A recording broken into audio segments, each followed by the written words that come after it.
Yeah. Our first guest, ladies and gentlemen, is one of Canada's most popular broadcast personalities. He is a best-selling author of 4 previous books, and he's currently on tour with his new book, Vinyl Cafe Unplugged. Please welcome Stuart McLEAN.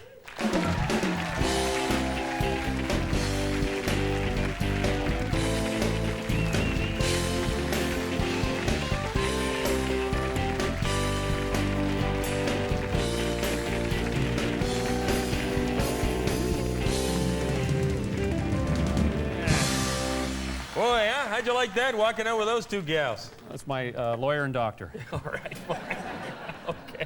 I go nowhere without them. Yeah, they're Argo ambassadors. Yeah. Poli-sci degrees, the whole bit. I was at an Argo game at the beginning of the season. They had a slingshot where they were putting submarine sandwiches in and firing them out into the audience, which was kind of fun. Are you serious? Yeah. And they arrived fully assembled? If that was an Argo game, the sub didn't arrive at its destination, did it? Well, they got there. All right, good. Now, I love your books. Thank you. And you know that. I read them all. I read this one last night. One story in particular stuck out with me. But one thing I've noticed with your books, there's no nasty people. There's no nasty plots, you know? People tend to. I think I probably have to choose who I'm going to spend time with. And I guess I choose to spend time with nice people. Do you think, would you prefer some nasty people? Thanks for making an exception today. Well, you know, when you have to sell a book, you do whatever you have to do, Mike.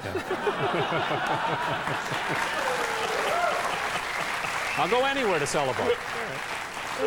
Now, a lot of the previous books, you had already regaled us with these tales on radio. These are brand new, aren't they? They haven't been on the radio No, yet? these have been on the this is a selection of about the best 14 stories from the last 2 years. Right.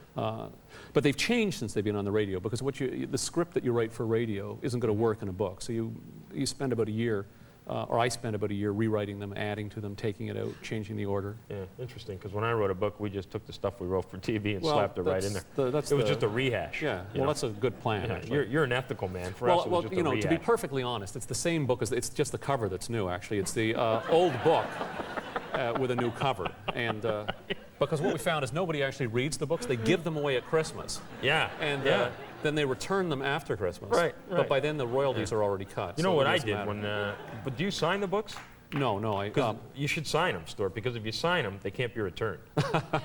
I was discussing this with somebody. I went right to the printer when my book came out. I signed them all on the way out of the factory. Ron Graham, you know Ron Graham, the political writer. He went right to Book City when his first book came out, and he was just hovering in the shelves watching his book, and he saw a kid come and pick it up and look at the book and kind of look around. Then the kid looked at the price and put it down and shrugged his shoulders and walked out. And Graham thought, oh gee, and then the kid came back, picked it up again, looked around, and then shoved it in his briefcase and left the store. So. But you get your royalties on stolen books. It's okay. Yeah. What do you care, really? Yeah, Once it's out of your hands, you don't give a damn. Well, I know some very well-known Canadian authors actually steal a lot of books and just dump them in the dumpsters behind the bookstores. Yeah, I saw Pierre Burton out back last night. That's one of them. I don't want to... you didn't want to name names, but I have no compunction at all. Well, that's because you're a nasty person. That's right, I'm a nasty person. That's right. Now, are the people in your stories real? Are these people you've actually met? No, these are made-up people. All right. They're... I mean, some of the things they do have happened to people I know. Some of them are real events. But they're made-up people. Yeah. Well, the stories, though, they seem to pour out of you. How do you do that? You know, that's interesting because I teach writing at Ryerson. I teach journalism at Ryerson. So what do you do? Take some of the stories the kids turn in and put them in your book? Get a little You're too thinking close now, here aren't you, now. Stuart? There's a good idea. And I know how to teach journalism, but I have no idea what I'm doing when I'm writing humor. Like I don't. It's like I was asked if I could lead a workshop in writing, and it would be, for me to describe how you write humor, it would be like describing how you sneeze. Yeah. It's just do you I write humor? understand. It's an innate thing with you, and it's very hard to impart that knowledge to other people. Could you do that? Could you teach someone how to write a joke? No, actually no. But you just know, but you... Well, in my case, it's out of selfishness. You're a magnanimous man. In my case, I don't want anyone else to know how to write a joke. Yeah. I couldn't bear with the competition. Do you understand? What if this person was really good? For a toonie, would you tell me how to write a joke? For a toonie? Yeah. $5? I'm working for less today, sure.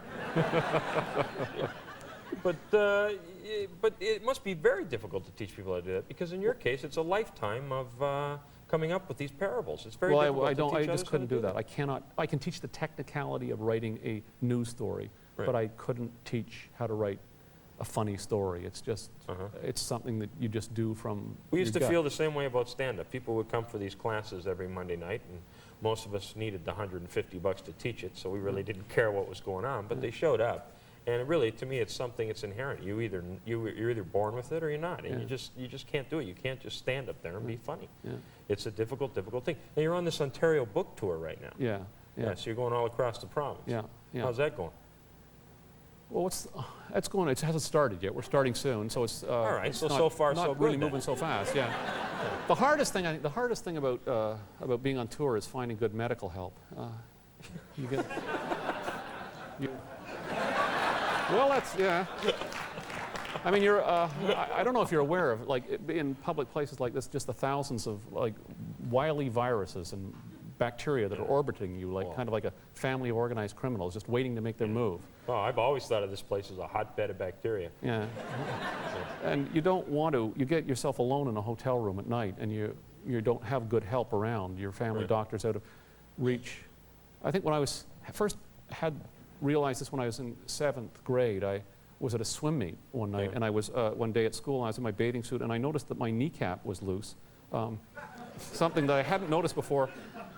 And I looked around to see if anyone else had noticed, and they hadn't. So I went to the washroom just to check out exactly how loose it was. Right. It was very loose. Yeah. And I went to the doctor, and I showed him, and he said he agreed it was loose, but he said it probably wouldn't fall off. Right. But he said it could dislocate, which was a word I hadn't heard of before, which meant it could, like, move. And I imagined it kind of sliding down my leg and landing in my ankle. Yeah. And if you're on book tour, for instance, and you discover something like this about yourself, Right. there's not a lot of people to turn to after midnight. That's probably the...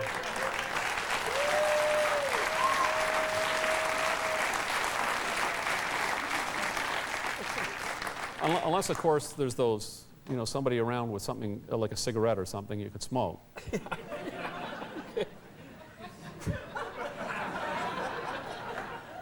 The bellman or something.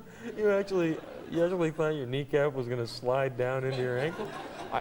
The first time I had a sore in my mouth, I went to my dad, and he told me, he was, that's a canker, that'll be gone in a week. Yeah. I thought he said cancer. And I thought it meant I would be gone in a week. And what I didn't understand was why he didn't seem upset. You just assumed he didn't love you.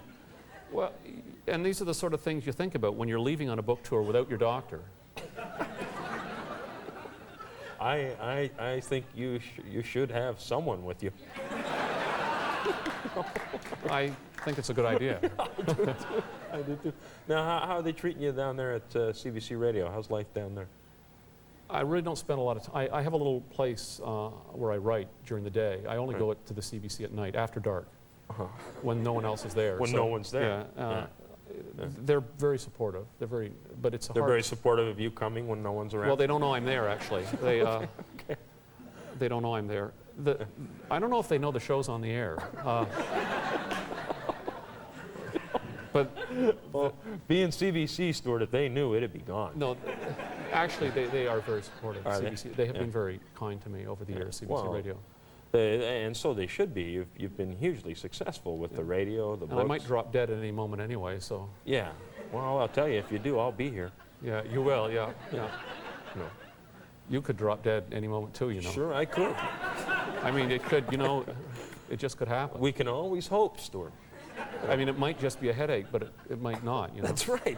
It's not really a good idea to take aspirin when you've got a headache, because you could mask the symptoms of something a lot more serious. Maybe insanity. Or a stroke. Yeah, stroke wouldn't be a good thing, Stuart. Stroke's a terrible thing. It's everything all right at home? Well, it's funny you should ask. We're still married. Good. I'm glad to hear that, Stuart. I'm glad that you have someone there at night. All right. Not on tour, though. Not on tour, no. The last thing you want on tour is your wife getting in the way. Please, Mike. That was a joke. We'll be back in a while, but that wasn't a serious comment. No, I was kidding, Stuart. Really, you have your wife call. Stuart McLEAN, ladies and gentlemen. Stay tuned for Alan Park.